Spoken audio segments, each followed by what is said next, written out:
Lenovo Vibe K5 has a front 5 megapixel camera, and on the rear it has a 13 megapixel camera with I think a little bit more advanced flash.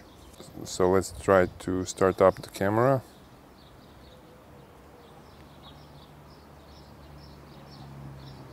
So it starts up after a second, maybe second and a half, which is okay, and the first snapping is instantaneous. In maybe in half a second it takes a photo. So you can switch from front to the rear camera just like this, and the icons are a little bit smaller, but for my bigger fingers especially, but okay, they're still okay. You can turn on or switch off the HDR. You can set a timer here, and you have a flash, which is not working at the moment, and you have some more advanced settings here.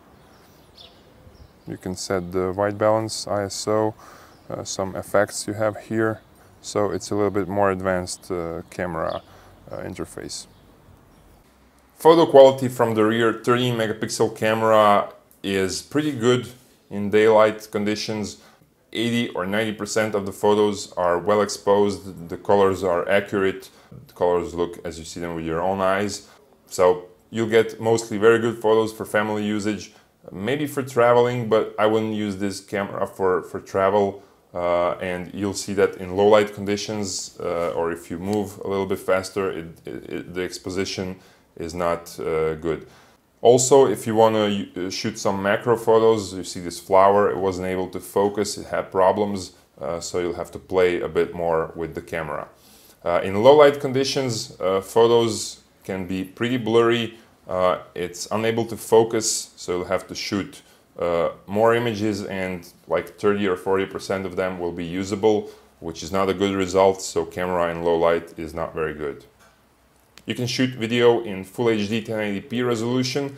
In daylight, you'll get pretty good footage from the video. It's good stabilized, it looks very usable, it looks very good, but in low light conditions, the video is, again, as photos, it's got a problem with autofocus, so it's not a usable video in low light conditions.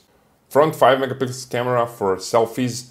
When I was watching photos on the device, on the screen of the Lenovo K5, they looked pretty good, but now when I see them on a computer, I can see they're not good. Most of the selfies in daylight are blurred out, they have grainy details, so selfies are not really good from this camera in daylight conditions.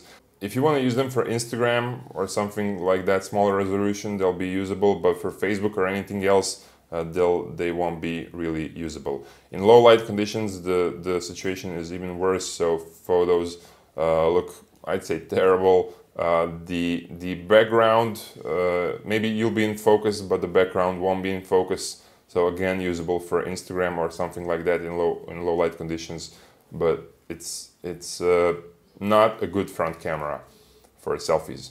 Video, you can shoot it in HD resolution, and you'll get better video than photos in daylight conditions from the front camera. It's well stabilized, it looks good. But in low light conditions, again, video is not usable, it's pretty terrible. So in the end, the rear camera is pretty good in daylight conditions, both for video and photos. You'll get mostly very good photos, but in low light conditions, neither front, neither the rear camera will gain good photos.